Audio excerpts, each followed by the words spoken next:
What's up, guys? Ryan Walker here with Phoenix Studios and myphoenix.com, and this is my first motion graphics tutorial.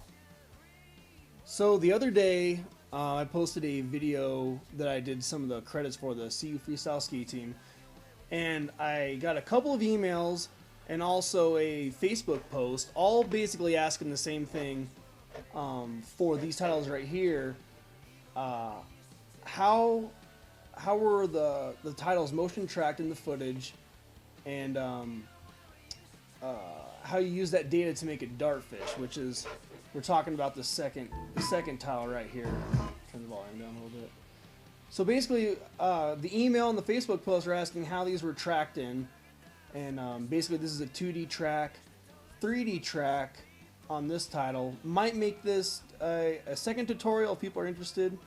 But today I'm going to focus on this 2D track for Evan and how we used Mocha, After Effects, and Cinema 4D to kind of put this entire shot together. So let's get started. So here are Mocha for After Effects. Import a clip, Evan's footage, and defaults here are fine. This is a shot on Canon 7D. It's saying that it already exists. Yeah, why not? Override it.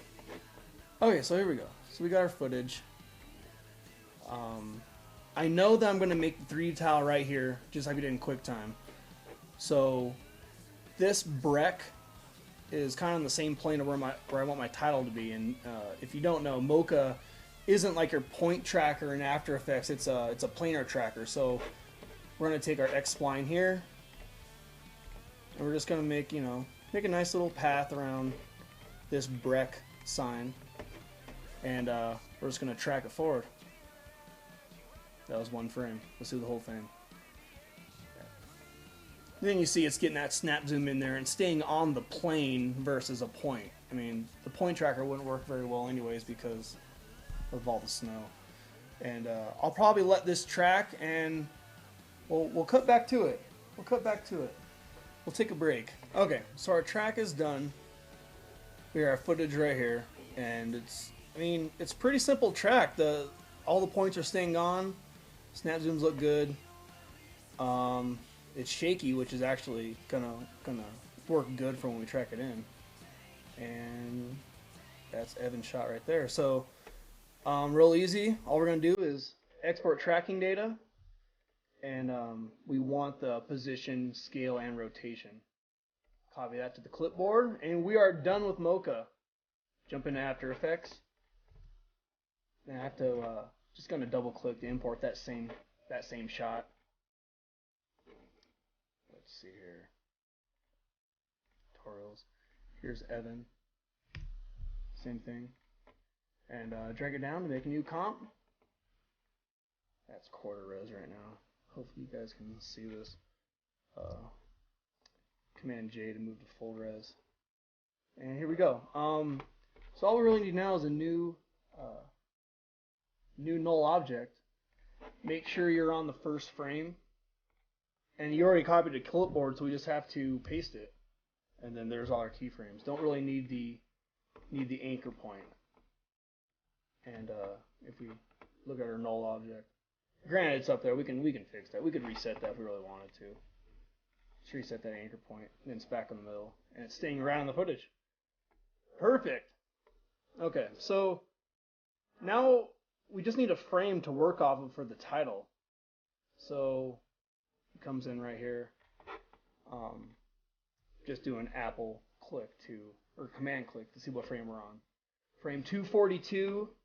Let's get one with him actually out of it. Alright, so let's work off of frame 180. So what I'm going to do is Option Command S to save a Photoshop layer. And I'm just going to render out a single layer so we can work with that in Cinema 4D to figure out kind of what our titles look like. So I'm just going to export that really quick. Boom, done. Next program, Cinema 4D. So yeah, let's just get this going too. Going to create a new background. going to make a new material. This is going to be that single frame, and we're going to work off that single frame to get an idea of where our titles need to be. Double click the material. In the color channel, yeah, it highlights specular by default. We don't really need that. Go in the color channel.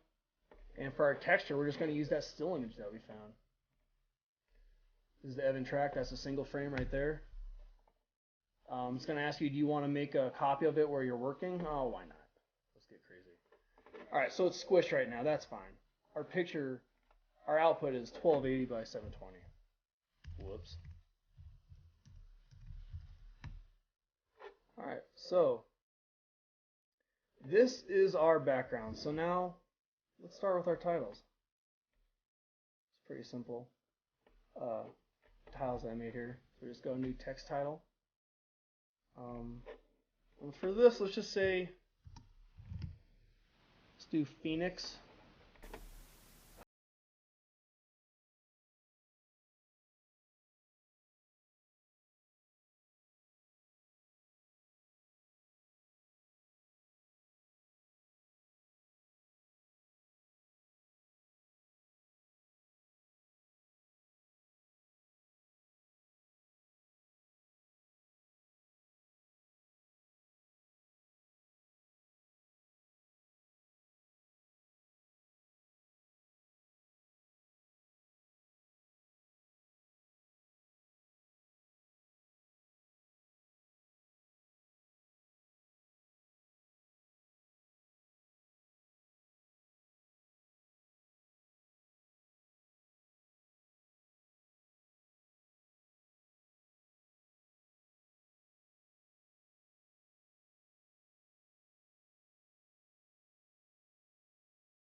For the CU video, what I have here is a reflective material on the outside caps with a not so reflective material, or pretty much no reflection on the inside.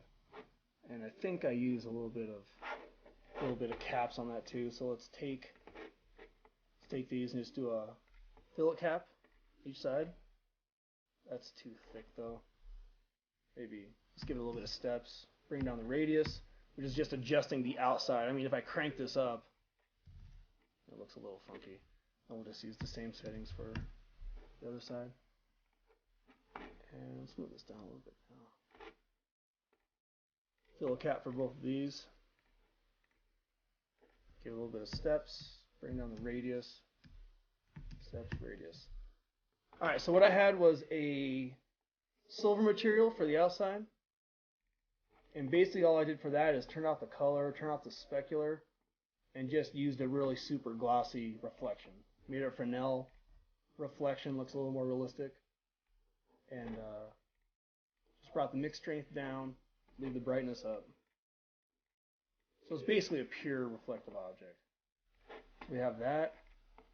And this was just a black material, no specular color. We'll do a little bit off black, not 100%. Alright, so this on my Phoenix text. And here is the reflective material. And inside the material, if you double click it, you get what to adjust inside the material.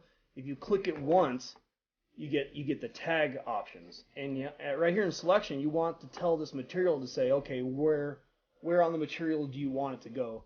And I'm saying cap 1. So now this is just on the front of the text. But we're going to see the back of it, so we need to duplicate the material and say this one go on C2, which is the opposite side of this, not the front, but the back. So now you should have silver on the outside. Actually, you know what? I did this opposite. These need to be on the outside. Alright, so we have our text. Our material is reflective, but it's not showing anything. So we need to add lights and kind of get our reflections going. So what I'm going to do is open up my content browser and use the content browser shortcut is Shift F8. And Grayscale Gorilla HDR Light Kit, grayscalegorilla.com. This guy's awesome. Made a sweet lighting kit for Cinema 4D. And all I need to do is just drag this HDRI sky image already over. And inside here we have our illumination reflections. And click on the kit, HDR file. You can use a regular sky object for this as well. This is just a faster way to do it.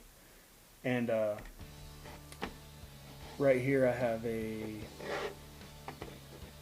HDRI image of a snow scene panoramic. I'm going to click on the kit so it's not seen by the camera.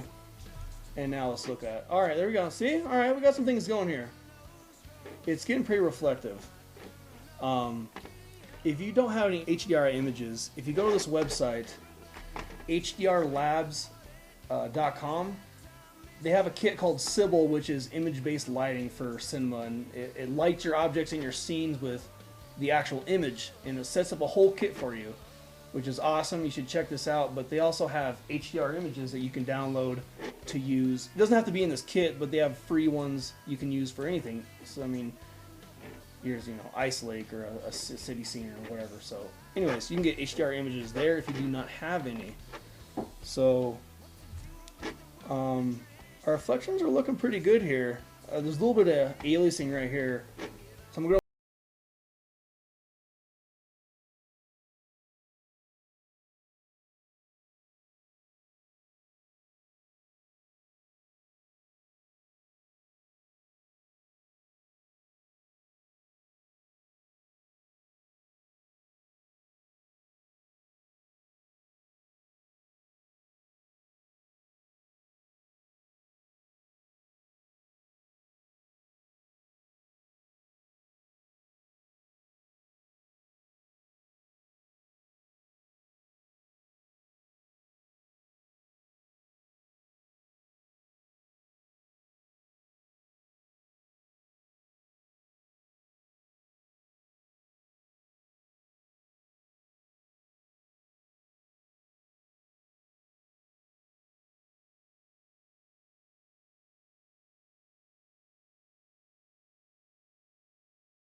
I don't want it to be seen by the camera. And we're getting the shadows pretty decently here. I'm gonna just adjust the camera real quick so it looks like it's clear.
From here, all I did is just select both of these.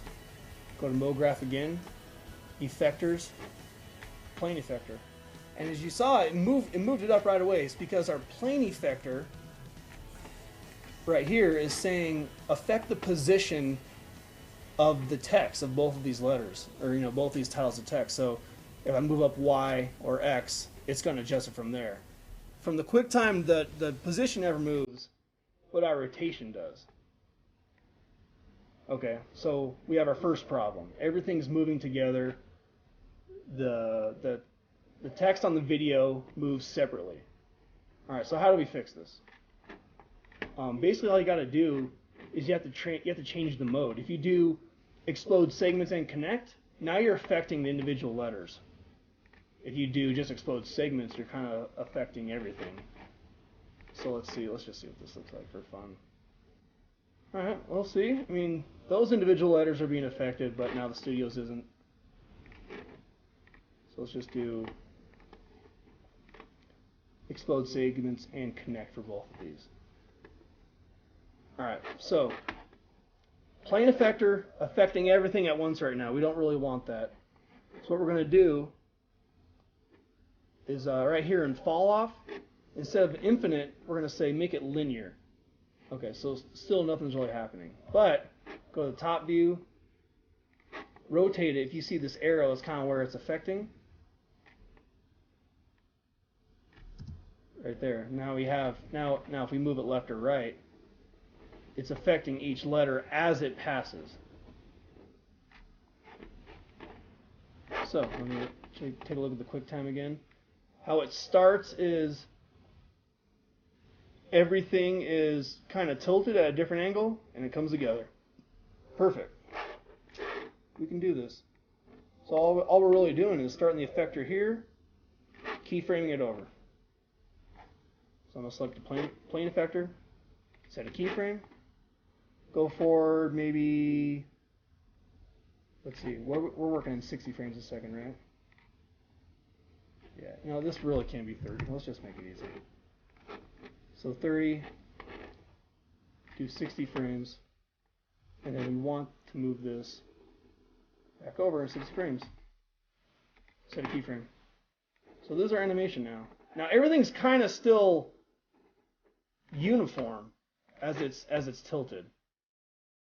And if we play with our parameters here of our plane effector, everything is real organized, and you know, we don't want that. We want it to be a little more random. So I'm gonna set these to like 20 for now. And obviously the way to make that random, select both these, MoGraph, Effectors, and add a random effector. Whoa! Craziness, trying to affect the position. Let's turn that position off.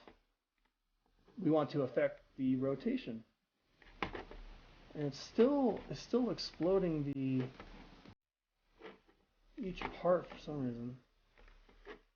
Alright, we'll figure this out.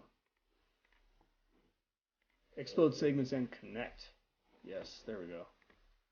Alright. So now, we're just going to do the exact same thing we just did. Let's start so our plane effector starts right here. Take the random effector, and again, just the fall off, we're going to go to linear, and we want the randomness to go away with everything else, with the plane effector. So, uniform, not uniform. And all I'm going to do is I'm just going to put the random effector, make it a child of the plane effector. Now when this moves, everything should, boom, go back to where our title is. Yeah? Alright. I'll take the random effector, and let's just make the text a little more. It's only rotating in one direction, so let's kind of mix them all up. Now when it goes across, boom. Let's just play that. All right, not too bad. A little fast. Let's maybe move this up to 3 seconds. Expand our timeline to like maybe 100, just so we can look at it. All right. So I mean, it's doing exactly what we want. It's just a little harsh. Want it to be a little more smoother on the way out, like a lot like an easy sort of keyframe with After Effects. So back in your fall off parameter, you have the actual fall off amount. Is it real skinny or is it real wide? And we're using the full amount of the fall off right here, so we're making this 100% as well. So now when this goes out, it'll be a little more smooth.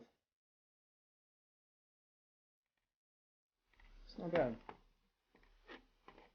I might take the plane effector, go in the parameters, just adjust this a little bit more. So now our rotation should be even more. Cool. Alright, so we're going to set up a render. We're going to save it as, let's call this tracking tut. And this is any folder you want. I'm going to make this, I'm just going to say this is from Sumo 4D. And you know, I'm gonna save this with an alpha channel, so it's gonna be on top of our footage. I don't have any sound. I always recommend frames. If you do QuickTime movies and something freezes in the middle of it, then you've lost your whole render. If you're doing each individual frame, you can always pick up from those frames and carry on. And we only have yeah, the whole sequence ends in, let's just say 85 frames, just to be safe. So our output, HD, all that looks great. 0 to 85 looks good. Anti-aliasing is where we want it. We can filter that to be animation. And the last thing I'm going to do is I'm going to take this background, and I don't even really need the background because all we need is this title. So we should be good with that. All I did was I option double click those traffic lights, and then that way it's not seen in the editor or in the renderer, so it won't do either, which is perfectly what we want, no problem. Like I do, click this middle button, let the render start, and I'll just cut this and we'll come back when this is all rendered out. Alright, so here we are. We have our Cinema 4D render done with our built-in alpha channel, so let's switch back over to After Effects. Alright, so we're still on the same frame we were working off of, which is good because our still image was that, which was our background in Cinema, which will now be where we'll start our tracking process, or compositing everything together. So I'm just going to double click. We made our from Cinema 4D folder right here. I'm going to click on the first frame of our whole title. It's going to bring all those frames in. Straight unmatted alpha is great, and it came in as 30 frames per second, which is exactly what we need. So all I'm going to do is drag this on top, and we can figure out where we want this to start later. But we're going to start on the frame that we tracked everything. Parent it to our, pushing enter to do that. Our tracking data, important to keep our layers there. And everything's tracked in. Okay, so there's a couple of things we need to do here. I'm doing Shift Command H to hide everything. We got our weird line here from our alpha channel, and trying to match exactly what's in After Effects. That's no problem. We'll take care of that. And I kind of want, which was in the video, it got cut out later, which is probably good because this is long. But I like these snap zooms. So what I'm going to do is I'm just going to right click this, select time, enable time remapping, and I'm just going to drag everything back over. So now everything is tracked in with that snap zoom. Yeah, it is nice. Oh boy. Okay, so this image is connected to our tracking data. Let's turn the motion blur on. So there we go. Now I got some motion blur on that snap zoom. Wonderful. All right. And Evan comes in right here. I already want this text to be rotated by the time he gets there. So I'm just going to slide this whole thing up. And since we enabled time remapping, I'm going to stretch it out. And now we're in there for the whole shot. And everything's tracked in. So let's get rid of the fringe, that little extra area we have around here. And the first thing we can do is just add a simple choker. Simple choker, move it up a couple of pixels, because it's going to affect the text too. But if you do basically 1 pixel, no one's ever going to notice the difference, and that fringe is gone.